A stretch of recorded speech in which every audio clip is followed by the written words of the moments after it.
təəssüf olsun, 20 ilin ailəsinin biri digən xasiyyətini hələ bilməyiblər.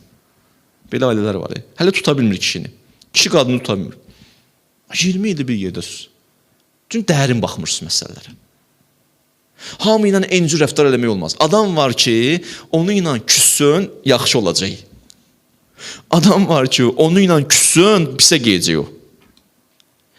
İndi görürsən, bu xanım bir rəfiqə ilə danışır, neyini bundan biri düzəlsin? Bu xanım deyir, mən evdə yoxlamışam, küs bundan geçsin. Sən də elədir, bunda belə deyil.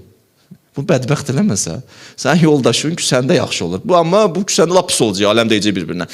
Allah səndən razı olsun, vurmusan aləmi pis günə qoymusan. Sən məsləhət verənsən, hə, yaxşı ver, Allah canını sağ eləsin, qəşəng məsləhət də versin.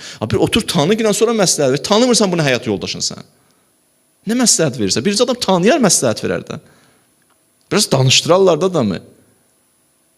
Adam var, xüsusiyyəti budur ki, dilxor gəldi və biraz ondan, belə deyək də, güldün, danışdın, rahatlaşır. Adam var, dilxor olanda istəmir heç kəs yaxınlaşsın ona. Çəkilin də biraz o tərəfə. Bu başlayı zarafat eləməyə bunlar. Lap bunu istəndirsən axı. Lap bunu əsəbləşdirirsən axı. Bu da istənəndə məsələn deyirsən ki, buna yaxşılıq da eləmək olmur. Sən yaxşılıq eləməmsən. Düz qurmamısan ünsiyyəti. Paltar gələk, o münasib olsun bədənə. O bədən o deyil. Düzgün seçim eləməmsən sən. Quran nə deyir? Tanıyın bir-birinizi. Ailə münasibətlərində ailə biri digərini tanımalıdır. Ana uşağını tanımalıdır. Uşaq ananı tanımalıdır. Bacı qardaşı tanımalıdır. Qardaş atanı tanımalıdır. Bir digərini tamamlayın. Belə olsa ailə nümunəvi ailə olar.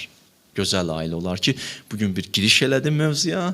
Əgər Allah nəsib eləsə, inşallah gələn cümədə neyəcəm, davam edəcəm. 4 dənə ayə demişəm sizə Qurandan, ailə ilə bağlı. İnşallah bu ayələr haqqında deyin, biraz təfəkkür edin, düşünün. Gələn cümə Allah nəsib eləsə, ailə haqqında yenə danışacağıq. Velhamdülillah Rabbil aləm. Allahümme inna nəsəluke və nəd'uk bismikəl azizil əzəm, əl-əcəllil əkrəm. Allah sənə and verəm izzəti və cəlalı və kərəmi və rəhməti və mərhəmət və Allah, bu əllər ki, sən dərgahıva qaldırmışıq, ilk əvvəl duamız imam-ı zamanımızın zühurun təcil elə, bağışlamamış bizi bu dünyadan aparma. İmanla, təqva ilə yaşamağı bizlərə nəsib elə. İlahi, ailədə müşkül onları müşküllərin tezliyi ilə həll elə. Xəstələrimizə tezliyi ilə şifayı acil inayət elə. Övladı olmayanlara övlad nəsib elə. Subaylarımıza gözəl ailə nəsib elə. Ailə müşkül onların müşküllərin tezliyi ilə həll elə. Borcu olanların borclarını verməkdə onlara yardımcı ol. Evsiz qardaşlarımıza ev nəsib elə. İşsiz qardaşlarımıza iş nəsib elə. Allah, o kəslər ki, xəbər göndəriblər, dua istəyiblər o qardaş bacılarımın, dualarını qəbul elə.